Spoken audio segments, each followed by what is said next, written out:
नमस्कार। इलेक्ट्रॉनिक्स और IT minister श्रीमान अश्विनी वैष्णव जी, देश की विभिन्न रिसर्च संस्थाओं के निर्देशक, देश के वरिष्ठ वैज्ञानिक, इंजीनियर्स, रिसर्चर्स, स्टूडेंट्स, अन्य महानुभाव, देवी और सज्जनों, आज साइंस और टेक्नोलॉजी की दुनिया में भारत के लिए एक बहुत बड़ी उपलब्धि का दिन है। 21वीं सदी का भारत कैसे साइंस और टेक्नोलॉजी और रिसर्च को प्राथमिकता देते हुए आगे बढ़ रहा है, आज का दिन इसका भी प्रतिबिंब है। आज का भारत संभावनाओं के अनंत आकाश में नए अवसरों को तराश रहा है।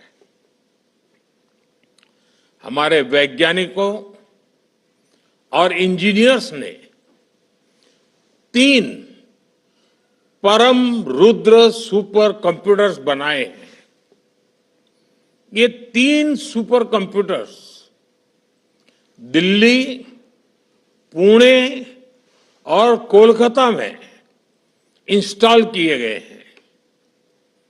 आज ही देश के लिए अर्का और अरुणिक 2 हाई परफॉर्मेंस कंप्यूटिंग सिस्टम्स का उद्घाटन भी किया गया है।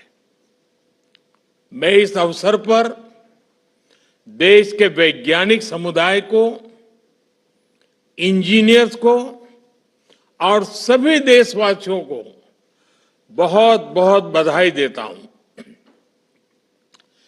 भाइयों बहनों, मेरे तीसरे कार्यकाल की शुरुआत में मैंने युवाओं के लिए 100 दिन के अलावा 25 अतिरिक्त दिन देने का वादा किया था। उसी क्रम में आज मैं ये सुपर कंप्यूटर्स देश के मेरे युवाओं को डेडिकेट करना चाहूंगा। भारत के युवा वैज्ञानिकों को ऐसी state of art technology Bharat में ही मिले, इस दिशा में ये सुपर कंप्यूटर्स अहम भूमिका निभाएंगे। आज जिन 3 सुपर कंप्यूटर्स का लोकार्पण हुआ है, फिजिक्स से लेकर अर्थ साइंस और कॉस्मोलॉजी तक ये एडवांस रिसर्च में मदद करेंगे। ये वो क्षेत्र हैं जिनमें आज का साइंस एंड टेक्नोलॉजी वर्ल्ड भविष्य की दुनिया को देख रहा है। साथियों, आज डिजिटल रिवॉल्यूशन के इस दौर में कंप्यूटिंग कैपेसिटी नेशनल कैपेबिलिटी का पर्याय बनती जा रही है। साइंस एंड टेक्नोलॉजी के क्षेत्र में रिसर्च के अवसर, इकोनॉमी के लिए ग्रोथ के अवसर, राष्ट्र का सामरिक सामर्थ्य, डिजास्टर मैनेजमेंट की capacity, ease of living, ease of doing business, ऐसा कोई क्षेत्र नहीं है जो सीधे तौर पर टेक्नोलॉजी और कंप्यूटिंग कैपेबिलिटी पर निर्भर न हो। ये इंडस्ट्री 4.0 में भारत की सफलता का सबसे बड़ा आधार है। इस रिवॉल्यूशन में हमारा शहर बिट्स और बाइट्स में नहीं, बल्कि टेराबाइट्स और पेटाबाइट्स में होना चाहिए। और इसलिए आज की ये उपलब्धि इस बात का प्रमाण है कि हम सही दिशा में सही गति से आगे बढ़ रहे हैं। साथियों, आज का नया भारत विकास और टेक्नोलॉजी में केवल बाकी दुनिया की बराबरी करके संतुष्ट नहीं हो सकता। नया भारत अपने वैज्ञानिक अनुसंधानों से मानवता की सेवा को अपनी रिस्पॉन्सिबिलिटी मानता है। यह हमारा दायित्व है। अनुसंधान से आत्मनिर्भरता, साइंस फॉर सेल्फ रिलायंस, आज ये हमारा मंत्र बन चुका है। इसके लिए हमने digital India, startup India, make in India जैसे कई ऐतिहासिक अभियान शुरू किए हैं। भारत की फ्यूचर जनरेशन में साइंटिफिक टेम्पर मजबूत हो, इसके लिए स्कूलों में 10,000 से ज्यादा अटल टिंकरिंग लैब्स भी बनवाई गई है। स्टेम सब्जेक्ट्स की एजुकेशन के लिए स्कॉलरशिप भी बढ़ाई गई है। इस साल के बजट में 1,00,000 करोड़ रुपए के रिसर्च फंड की घोषणा भी की गई है। प्रयास यही है कि भारत 21वीं सदी की दुनिया को अपने इनोवेशन से एम्पावर करे, दुनिया को मजबूत बनाए। साथियों, आज ऐसा कोई सेक्टर नहीं जिसमें भारत नए निर्णय नहीं ले रहा, नई नीतियां नहीं बना रहा। एक उदाहरण स्पेस सेक्टर का है। आज स्पेस सेक्टर में भारत एक बड़ी पावर बन चुका है। दूसरे देशों ने कई बिलियन डॉलर खर्च करके जो सक्सेस हासिल की, हमारे वैज्ञानिकों ने वही काम सीमित संसाधनों में करके दिखाया है। अपने इसी जज्बे को लेकर भारत चंद्रमा के दक्षिणी ध्रुव पर पहुंचने वाला पहला देश बना है। इसी संकल्प को लेकर भारत अब मिशन गगनयान की तैयारी कर रहा है।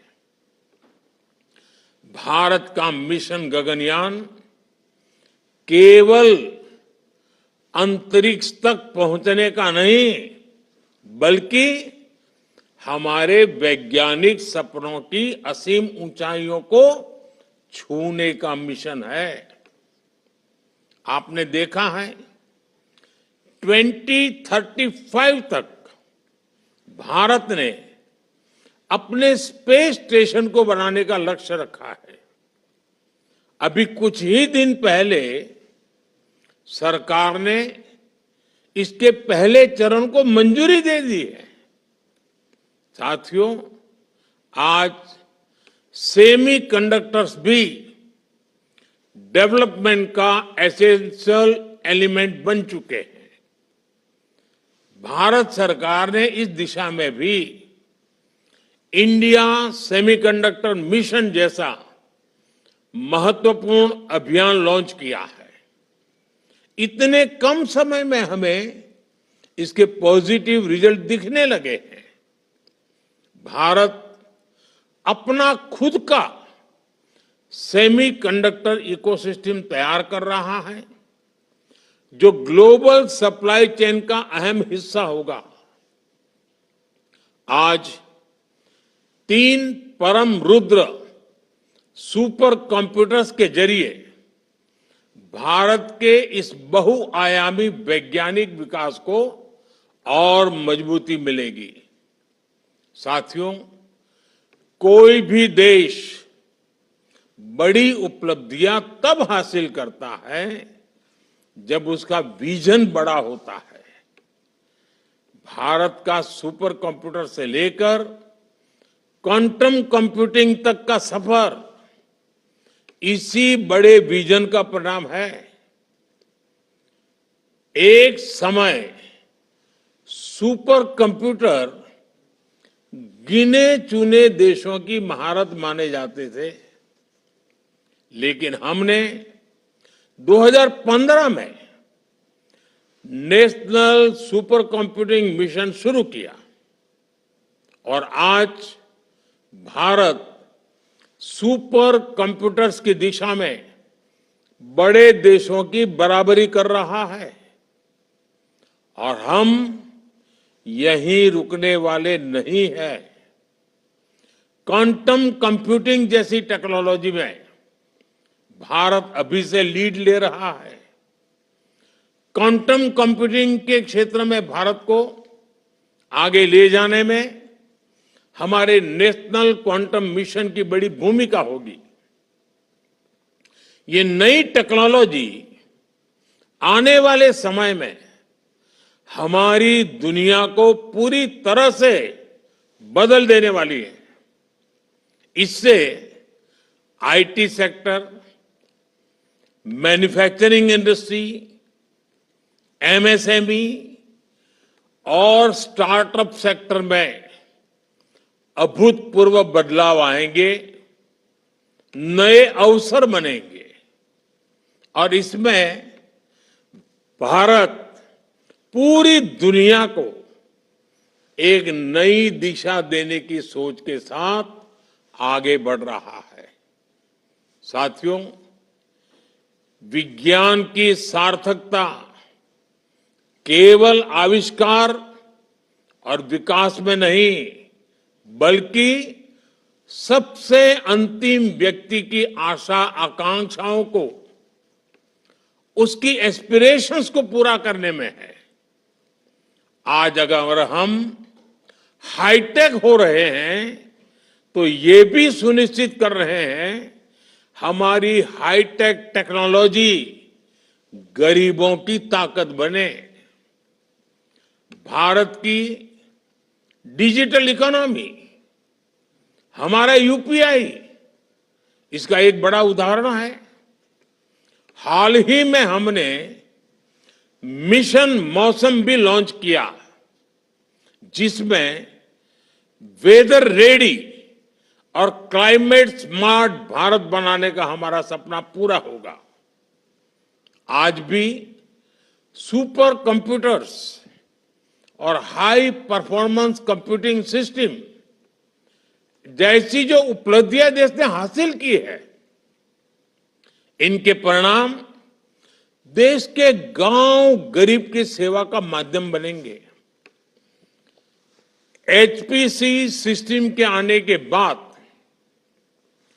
मौसम से जुड़ी भविष्यवाणी करने में देश की वैज्ञानिक क्षमता, हमारी ताकत बहुत बढ़ जाएगी। अब हम हाइपर लोकल यानी बिल्कुल स्थानीय स्तर पर मौसम से जुड़ी ज्यादा सटीक जानकारी दे पाएंगे, यानी एक गांव उस गांव के इलाके तक की बता पाएंगे। सुपर कंप्यूटर जब एक दूर दराज के गांव में मौसम और मिट्टी का विश्लेषण करता है तो ये केवल विज्ञान की उपलब्धि भर नहीं है, बल्कि यह हजारों लाखों जिंदगियों के जीवन में बहुत बड़ा बदलाव है। सुपर कंप्यूटर तय करेगा कि मेरे छोटे से छोटे इलाके के किसान के पास दुनिया की बेस्ट नॉलेज उपलब्ध होगी। इसका बहुत बड़ा लाभ अब छोटे से छोटे गांव में खेती कर रहे किसानों को होगा, क्योंकि इससे अब किसान अपनी फसल के लिए सही निर्णय ले पाएगा। इसका लाभ समुद्र में मछली पकड़ने जाने वाले मछुआरों को होगा। हम किसानों को होने वाले नुकसान को कम करने के लिए नए तौर तरीके निकाल पाएंगे। इससे इंश्योरेंस बीमा, जो फसल बीमा होता है, इंश्योरेंस योजनाओं की सुविधा पाने में भी मदद मिलेगी। हम इसकी मदद से आर्टिफिशियल इंटेलिजेंस, एआई और मशीन लर्निंग से जुड़े मॉडल्स बना पाएंगे, जिसका फायदा तमाम स्टेक होल्डर्स को होगा। देश के भीतर सुपर कंप्यूटर्स बनाने की हमारी काबिलियत, ये उपलब्धि देश के सामान्य मानवी के लिए एक गर्व की बात तो है ही। इससे आने वाले समय में देशवासियों के सामान्य वर्ग के जीवन में बड़े बदलाव के रास्ते भी निकलेंगे। आर्टिफिशियल इंटेलिजेंस, एआई और मशीन लर्निंग के इस दौर में सुपर कंप्यूटर्स बहुत बड़ी भूमिका निभाएंगे। जैसे आज भारत ने अपनी स्वदेशी तकनीक से 5G नेटवर्क बनाया है, जैसे आज बड़ी बड़ी कंपनियों के मोबाइल फोन्स भारत में बन रहे हैं, इससे देश की डिजिटल क्रांति को नए पंख लगे हैं। इससे हम टेक्नोलॉजी और उसके फायदों को हर देशवासी तक पहुंचा पाए हैं।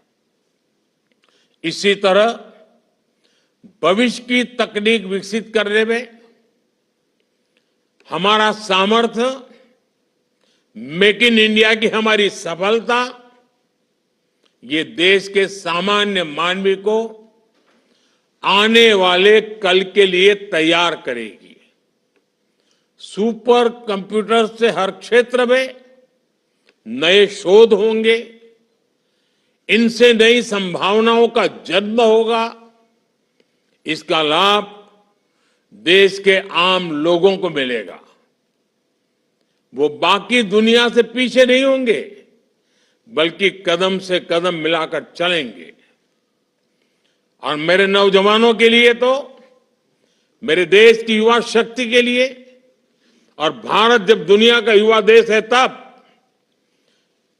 आने वाला युग जब विज्ञान और टेक्नोलॉजी से ही चलने वाला है, तो ये नए अवसरों को जन्म देने वाली घटना भी है।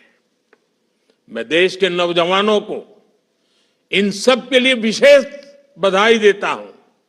इन उपलब्धि के लिए मैं देशवासियों को भी बहुत बहुत बधाई देता हूं। मैं आशा करता हूं हमारे युवा, हमारे जो रिसर्चर्स इन एडवांस फैसिलिटीज का लाभ उठाएंगे, साइंस की फील्ड में नए डोमेन्स को खोलेंगे। एक बार फिर आप सभी को अनेक अनेक शुभकामनाएं। धन्यवाद।